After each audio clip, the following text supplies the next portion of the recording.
gran satisfacción como presidente de GPI y ODE de presentarles al doctor Peter Ferdinand Drucker, el cual va a compartir con nosotros un rato más de diálogo, pero esta vez para hablarnos, bueno, como siempre, de management, pero para hablarnos de management. También hay profundos cambios, no solamente en la empresa, sino en las técnicas de dirigir, en las técnicas de management. Y de nuevo pienso que nadie mejor que el doctor Drucker, el hombre que más ha estudiado esta ciencia, nos explique cuáles son los indicios, las pistas de este cambio. Profesor Drucker, en uno de sus recientes artículos, publicado en la Harvard Business Review, usted afirma que antes de 20 años las grandes empresas tendrán menos de la mitad de los niveles de dirección y no más de la tercera parte de los managers que tienen hoy. ¿Qué otros cambios usted visualiza en las empresas cara a un futuro? Sí, señor Palom, es que nos estamos trasladando rápidamente desde el modelo de organización ordeno, mando y controlo que heredamos del siglo XIX hacia una organización basada en la información. Y en cuanto hacemos esto, descubrimos que un gran número de niveles de dirección no dirigen, son relés de información que únicamente verifican la información, pero no toman decisiones. Y todos estos niveles ya no tienen función alguna una vez que una empresa se organiza y estructura en torno a la auténtica información. Si uno de los cambios principales en las organizaciones es que estarán basadas en la información, ¿usted cree que será muy importante que las empresas desarrollen una alta tecnología en todo el tema de proceso de datos? ¿Cree que esto será una cosa fundamental? ¿Saben? La alta tecnología en proceso de datos no es imprescindible.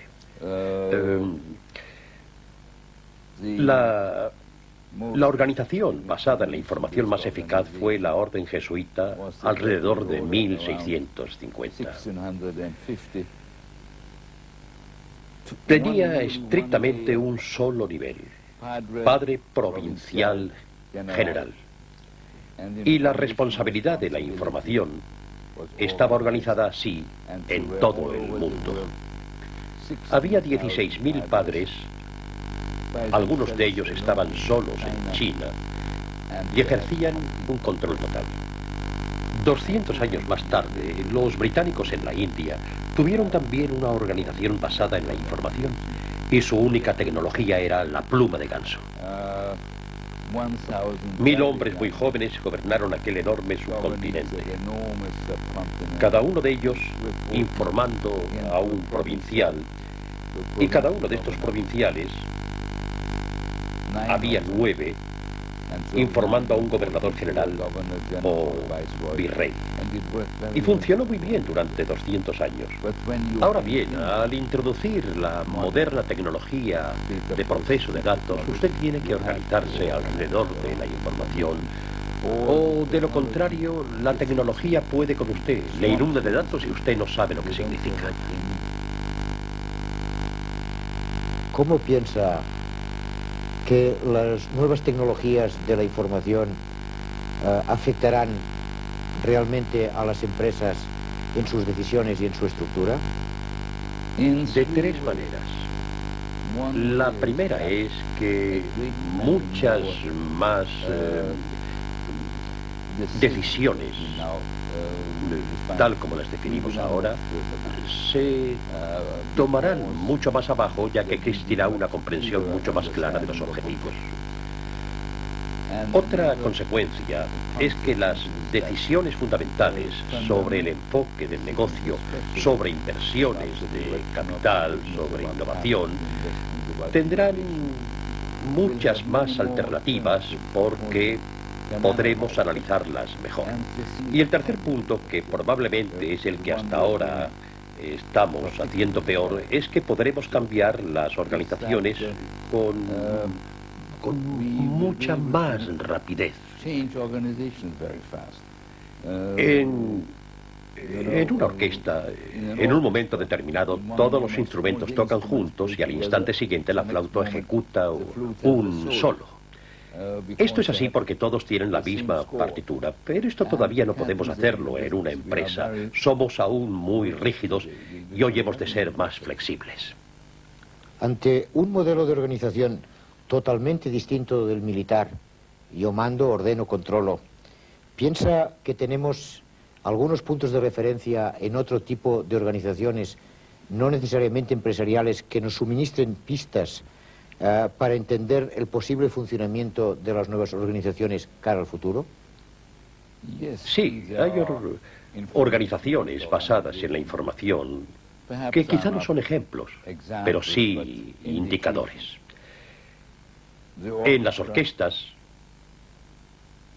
y como usted sabrá, en algunas sinfonías modernas, como las de Mahler, hay 1000 personas.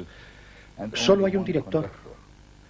No hay ningún mando intermedio en absoluto. Y todos conocen la partitura.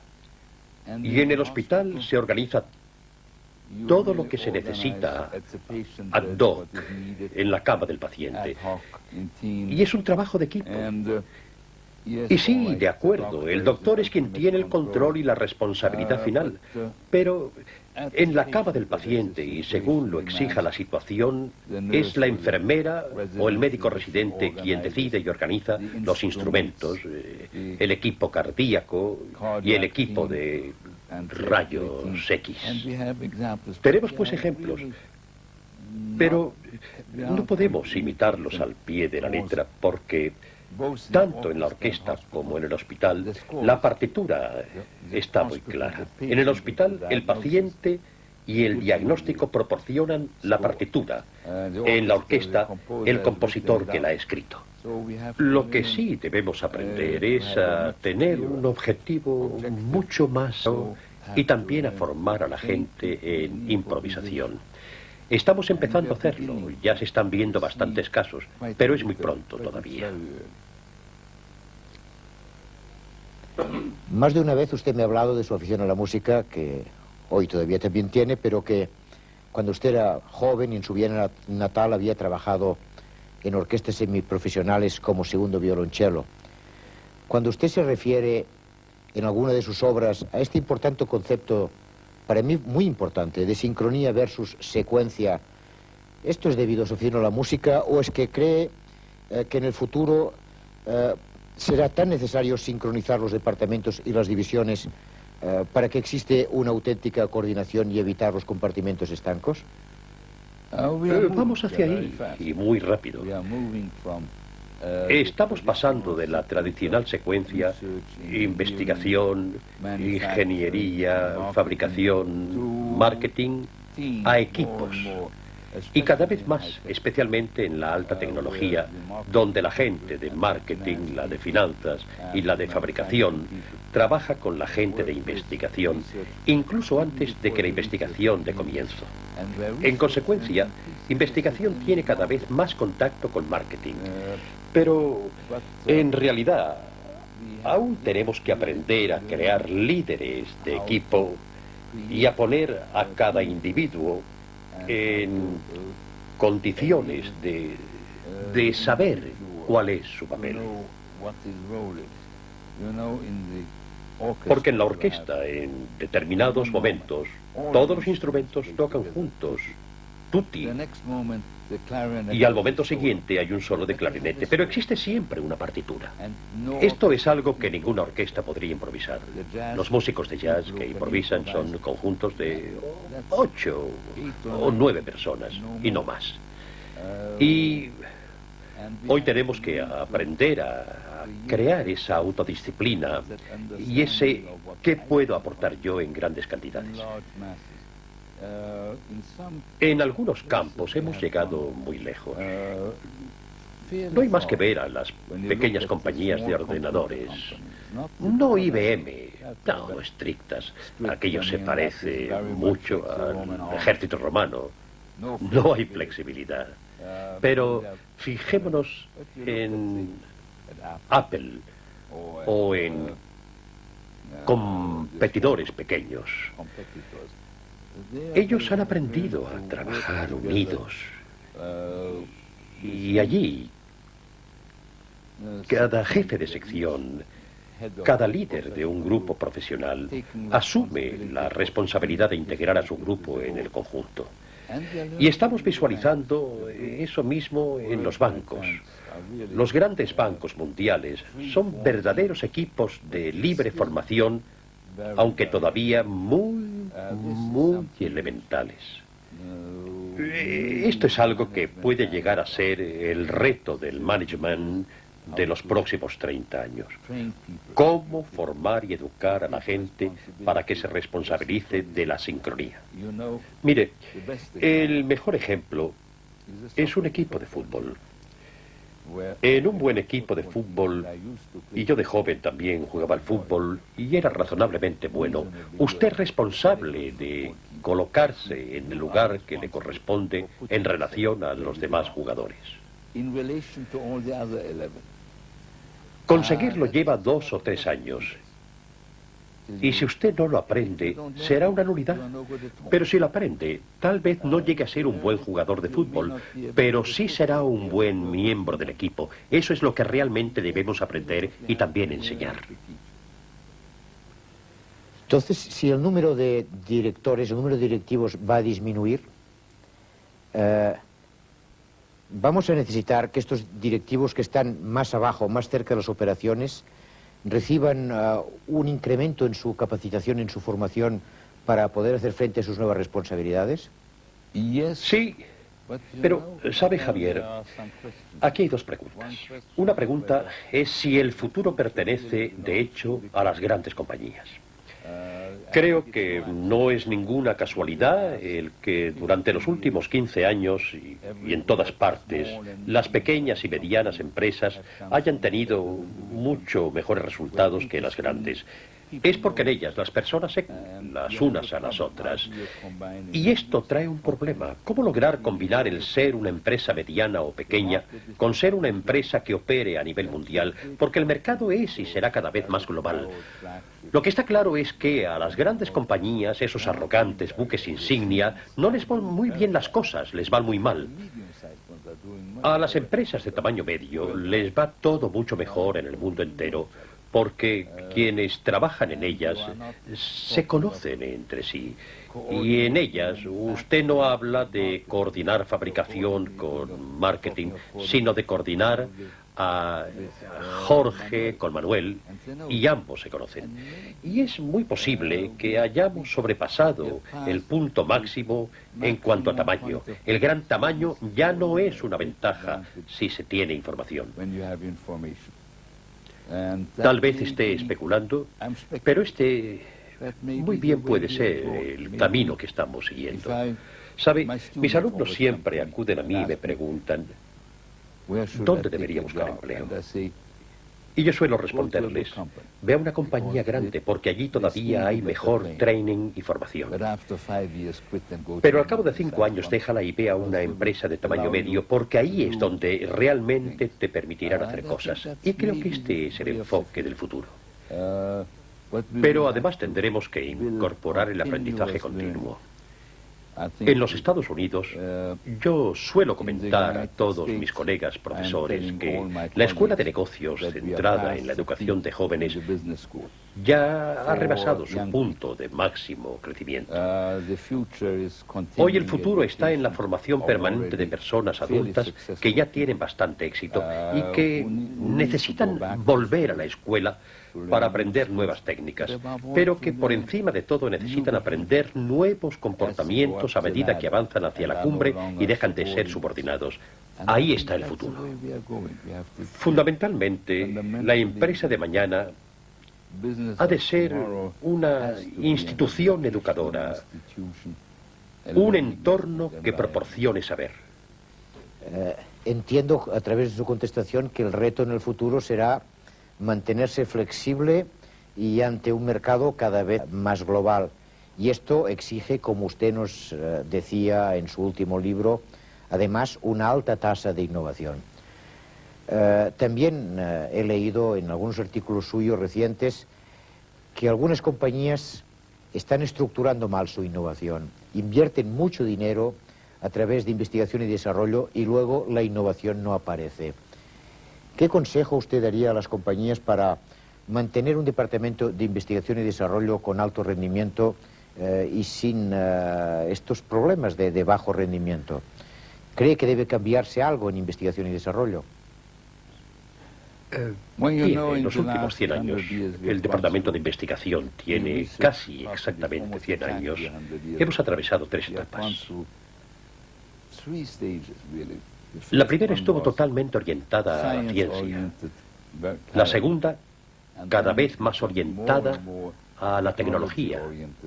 Y la tercera etapa orientada al mercado.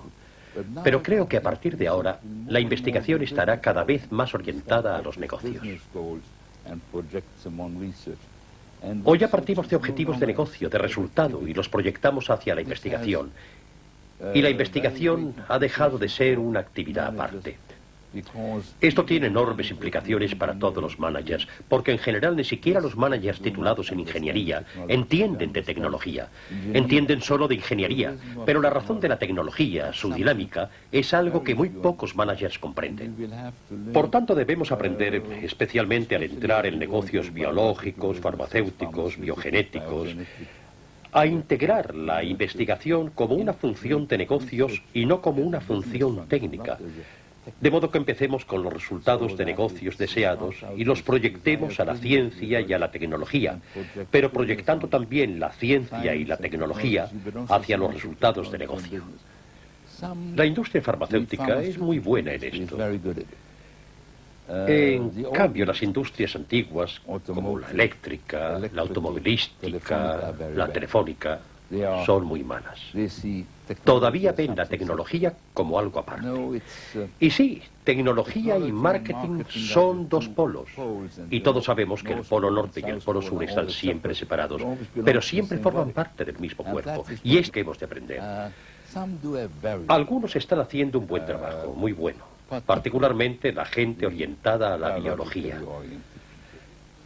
Sin embargo, los orientados a la mecánica siguen contemplando a la tecnología como algo totalmente ajeno.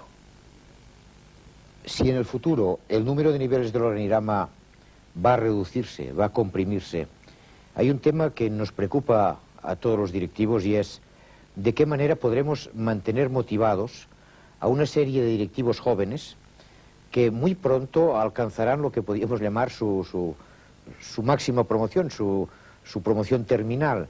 ¿Cómo mantener motivados a la gente sin tener las mismas posibilidades de promoción que anteriormente? Esto es una gran dificultad. ¿Cuáles serían sus consejos para manejar esta nueva situación? De alguna manera haremos que el dinero sea más importante, ya que las oportunidades de ascensos serán menores y por tanto el dinero probablemente cobrará más importancia. Y deberemos aprender a pagar más dinero a un colaborador individual que a un manager. De hecho, pagamos mucho mejor a una estrella de la ópera que al gerente de la ópera. Pagamos mucho más dinero al jugador de fútbol de gran técnica que al entrenador. Pagamos al instrumentista de viento de primera clase no más que al director, pero sí más que al primer violinista. Tendremos que usar el dinero para retribuir a las estrellas, a la gente que de verdad actúa, a los verdaderos protagonistas, ya que ellos son los que siempre fijan la pauta. Y tendremos que dar recompensas especiales y conseguir que el comportamiento sobresaliente de un individuo como especialista sea reconocido. Tradicionalmente, puesto que copiamos la estructura de organización de la del ejército de 1870, del ejército prusiano que ganó la guerra contra Francia, el ascenso de rango era la única recompensa. Y esto ya no es así, ni siquiera. Deberemos recordarlo. Pero créame, al mismo tiempo deberemos asegurarnos de que los especialistas conocen la partitura, de que conocen al equipo, de que participan lo bastante en los equipos de trabajo. Estamos frente a una nueva organización que exigirá una enorme autodisciplina. Y no estoy seguro de que sepamos cómo conseguirlo en realidad. Sí, he visto algunos comienzos, pero estamos en un periodo de transición. Y desde luego va a ser algo muy duro para los jóvenes que entren en una empresa con grandes aspiraciones, pero que más tarde, cuando ya lleven en el empleo 5 u 8 años, verán cómo sus expectativas cambian. A estos jóvenes les va a resultar aún mucho más duro que a los japoneses, que se encontraron frente a una crisis extrema debido a que tenían una estructura totalmente rígida en la que se ascendía de rango únicamente por antigüedad, así. Nosotros en Occidente somos mucho más flexibles, pero carecemos de la suficiente autodisciplina. ¿Sabe? Cuando mis alumnos me preguntan qué es lo que deberían leer, suelo decirles: leed a Tucídides, su oración fúnebre sobre Pericles, por lo que dice de Atenas contra Esparta. Ahora estamos yendo de Esparta a Atenas. Y vosotros tendréis que aprender a ser ciudadanos. Porque hasta ahora la mayoría de nosotros solo hemos aprendido a ser subordinados. Y cuando les digo esto, ellos creen que bromeo, pero no bromeo. Esta, Peter, es una pregunta fuera del guión, pero antes he entendido que decía que cuando tengamos gente que realiza un trabajo por encima de lo normal, aquella persona de comportarse como una estrella llegará a cobrar más, y ponía algún ejemplo de que en algunas organizaciones cobra más el futbolista que el entrenador.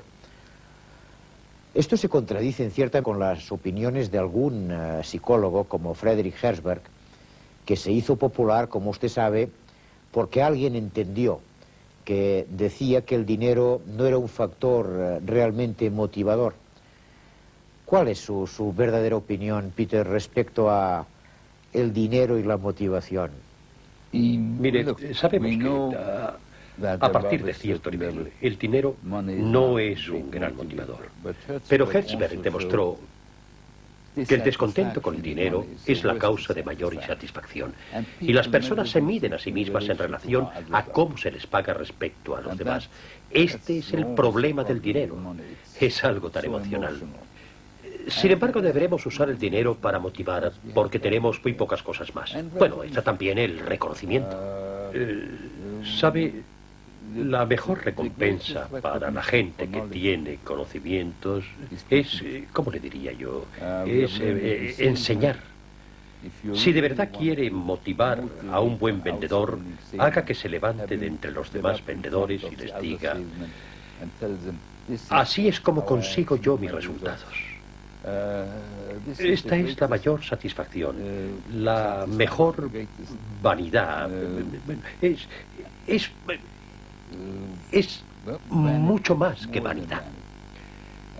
Tenemos que usar reconocimientos de este tipo, que las personas se conviertan en maestros, en jefes de equipo, que figuren sus nombres en los manuales. Es lo mismo que cuando, por ejemplo, usted asiste a un concierto sinfónico y mira el programa y ve que van a tocar aquella sinfonía de Brahms en la que hay un solo de clarinete, y en el programa figura el nombre del solista que la ejecuta. Y esto tal vez no es de gran importancia para usted, pero es terriblemente importante para el clarinetista. Esta es la clase de reconocimiento que hay que usar. Debemos resaltar la contribución de las personas cuando asumen una responsabilidad importante. Y no se trata de elogiarlas, sino de hacerlas crecer. Confieso que esto no se me da muy bien, pero he conocido gente que lo hace estupendamente, sobre todo en algunas compañías de alta tecnología. Pero tal vez el mejor ejemplo sea IBM. Sí, los miembros reciben un poco más de dinero, bastante más dinero, pero reciben además un reconocimiento especial. Sabe, IBM se fija en su gente. Es algo así como un premio Nobel interno y funciona muy bien. Si verdaderamente la empresa del futuro estará basada más en la inteligencia y en el conocimiento, y principalmente el conocimiento de su gente, ¿cómo se podrá medir la productividad de los directivos y de los empleados de alto conocimiento? ¿Hay algunas indicaciones de cómo se pueden establecer estándares para evitar excesiva burocracia intelectual? Aquí tenemos dos problemas. Uno es que el tema de la productividad no está muy claro.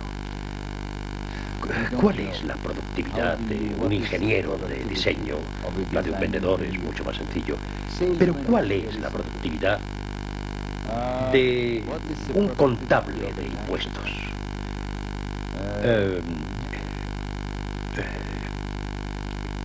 Tenemos que exigir a cada trabajador con conocimientos que piense en qué es aquello de lo que la empresa debería hacerle responsable a él o a ella. ¿Qué es lo que van a aportar? ¿Cuál va a ser la contribución, por ejemplo, del Departamento de Investigación? Usted sabe que durante 30 años he trabajado intensamente en management de investigación. Y lo primero que hago es tomar asiento y preguntar, ¿qué es lo que ustedes en investigación han aportado a la compañía en los últimos 5 años que marque realmente una diferencia? Y toda la gente me mira como si yo bajara de la luna. Entonces les digo, pues si ustedes no lo saben, nadie más lo sabrá.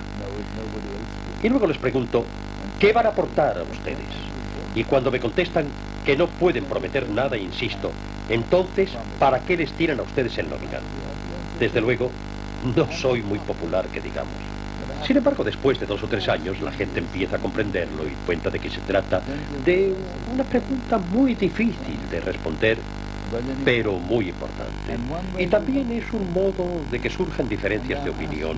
Por eso pregunto una y otra vez a la gente de planificación, a la de estrategia, y a todos les cuesta mucho contestar, pero su intento de responder ya representa una enorme ayuda. Deberemos desarrollar, llamémosles, mediciones cualitativas, además de cuantitativas, porque no basta con decir que vamos a aportar 30 patentes cuando una patente que de verdad sea de primera clase tiene mucho más valor que 30 patentes normales. Hacen falta ambas cosas, juicio de calidad y medición de cantidad, y ya lo estamos desarrollando. Uno de mis amigos y clientes es el jefe del mayor sindicato de profesores de los Estados Unidos. Y él está muy preocupado por el futuro de los sindicatos. Porque si una cosa está clara es que el sindicato del siglo XIX no va a sobrevivir a este siglo, pero sí el sindicato del futuro. Y este amigo mío está pensando en cómo puede juzgar y medir la actuación de los maestros y de las escuelas.